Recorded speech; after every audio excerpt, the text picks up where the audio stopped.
Good morning guys. तो मैं हूँ आपका the unfortunate banker of crime Korea. तो आज हम किस चीज की बात करेंगे? कौन सी चीज की बात रह गई है जो मुझे आज करनी पड़ेगी? तो कल मेरा आईबीपीएस का एक पेपर था सुबह में, फर्स्ट शिफ्ट में 8 बजे वाली। तो मैंने कितने अटेम्प्ट किए होंगे? सोचो सोचो कितने किए। मैंने किए 67 अटेम्प्ट। कितना? 67। प्री का कट ऑफ कितना जाता है? गई पिछली बार तो 48 गया था, इस बार जाएगा 50 के पास। तो ये भी मेंस हमें देनी है। तो इसकी मेंस के लिए अब क्या करेंगे वो भी सोचना है।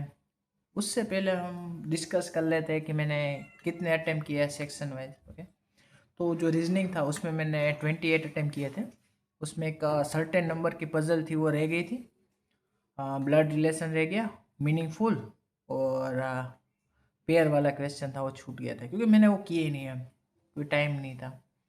फिर इंग्लिश में मैंने एक वर्ल्ड स्पेल्ट था वो किया था, पेरा जंबल किया था और आरसी किया था, बस उतना ही किया था। एरर डिटेक्शन नहीं किया था। बाकी रहा क्वांट, उसमें स्पीड में था 10 मार्क का, 5 सिंप्लीफिकेशन और 5 क्वाड्रेटिक थे, वो मैंने पहले किए थे। और उसके बाद डीआई किया था, एक कैसलेट थी वो की थी। डीआई में इतना मुझे लगा कैलकुलेटिव थे तो मैंने नहीं छुई, उसमें 90 अटेम्प्ट हुआ है। अब लोग क्या कर रहे हैं गलती, वो मैंने देखी है कि वो लोग पूरा क्वेश्चन नहीं देख रहे, मतलब पूरा सेक्शन नहीं देख रहे।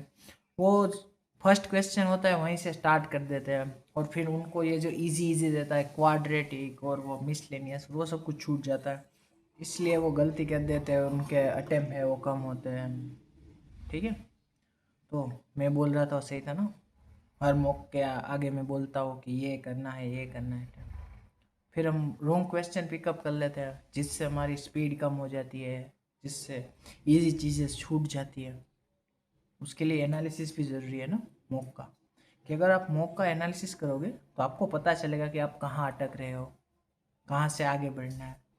कि ये क्वेश्चन है, मैं यहाँ पे अटक गया तो यहाँ से कैसे आऊँगा। मैं जब रीजनिंग दे रहा था ना, एक पजल थी, वो कौन सी थी, वो डेट वाली थी। 9 और 26 अप्रैल और 6 पर्सन को कुछ बाय किया था, कैसा कुछ था। उसमें मैं 3 बार फंस चुका था कि मैं 3 बार पॉसिबिलिटी बना ली और बनी नहीं। फिर भी, और फिर मैंने सोचा इसे कीप कर दूँ, बट मैंने कीप नहीं किया और वो बना ली थी लास्ट में। बट मैं उसके 2 क्वेश्चन अटेम्प्ट नहीं कर पाया था, एक एक क्वेश्चन रह गया था उसका अटेम्प्ट करना। तो ऐसा भी होता है, ईगो पे चीज़ें नहीं लेते एग्ज़ाम में, वरना फंस सकते हो। मैंने नहीं लिया था बट मुझे लगा वो और को कुछ बचा नहीं है तो इसे ही कर देता, इसलिए वो हो गया था। ठीक है, अब रही मेंस की बात। तो मेंस कैसे करूँगा मैं तो जॉब करता हूँ, 6 बजे आता हूँ, सुबह 9 बजे चला जाता हूँ, तो मेंस तो मैं कैसे कर सकता हूँ? ये मेरे पास कोई आइडिया नहीं है, क्योंकि मेरे पास टाइम लिमिटेड है। तो मैंने अभी सोचा है कि मैं सेक्शनल मॉक दूंगा सारे सेक्शन की, और जो वीकेंड होगा उसके उस दिन मैं फुल मॉक दूंगा IPS PO के। ओके ठीक है। तो तुम लोगों को लिए तो मैं अभी जिनका अटेम्प्ट है 50+ अटेम्प्ट है, तो आप ऐसा समझो, अगर आपकी एक्यूरेसी भी अच्छी है तो आपको मेंस आ सकती है। तो अभी अगर आपको डाउट है कि मेंस आएगी या नहीं आएगी, तो आप एक काम कर सकते हो, अल्टरनेटिव डे पे रखो कि अभी सिर्फ सेक्शनल मॉक दो IBPS PO पे।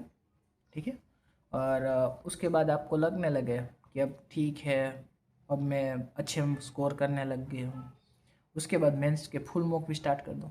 और अगर तुम लग रहा है कि अरे यार 50 अटैम्प्ट है, मेरी एक्यूरेसी अच्छी नहीं है, तो भाई IBPS क्लर्क है, SBI क्लर्क है, उसकी प्रिपरेशन स्टार्ट कर दो, उसके प्री के मॉक दो। अभी देखो, अभी ऐसा करो, अभी सुबह में IBPS क्लर्क की मॉक दो, शाम में SBI क्लर्क की दो। ठीक है, ऐसे करके चलो। अभी देखो, तुम्हें 2 मॉक देनी है, उसका प्रॉपर एनालिसिस करना है। ओके, वो ज़रूरी है। बाकी मेंस का तो ऐसा है कि GA का तुम डेली वाला करते जाओ, अगर कर सको तो। सर मैं सजेस्ट नहीं कर रहा, तुम्हें जो सर पसंद आए उससे कर लो। ठीक है, और फिर क्या करोगे तुम लोग? और वीकली भी किसी का भी देख लो।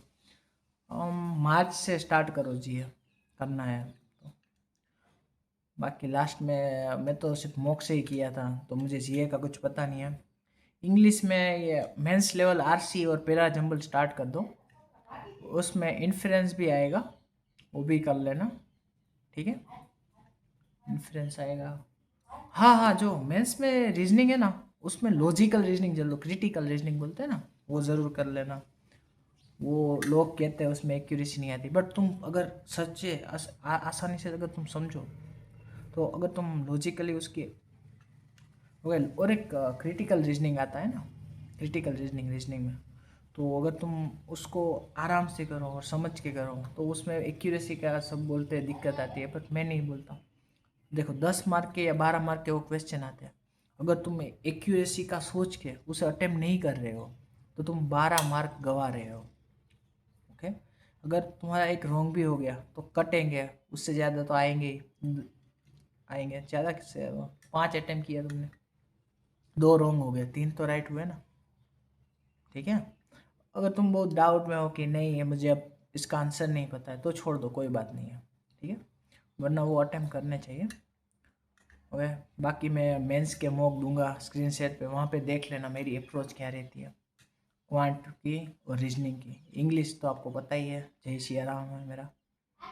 ओके, तो मैं ट्राई करूँगा अपना बेस्ट देने का, टाइम निकाल के। बाकी आप लोग मुझे बोलो, आप लोग क्या चाहते हो, मतलब कैसे करूँ मैं, आप लोगों को कौन सी चीज़ सीखनी है। तो मैं ऐसा करूँगा कि देखो, मैं 6 बजे आता हूँ ऑफिस से, तो मैं 7 to 8 तक फ्री रहता हूँ, 1 आवर। तो उस आवर में तुम जो बोलोगे वो मैं करवा दूंगा आप लोगों को। क्या आप बोलोगे एरिथमेटिक सिखाओ, मैं एरिथमेटिक सिखा दूंगा।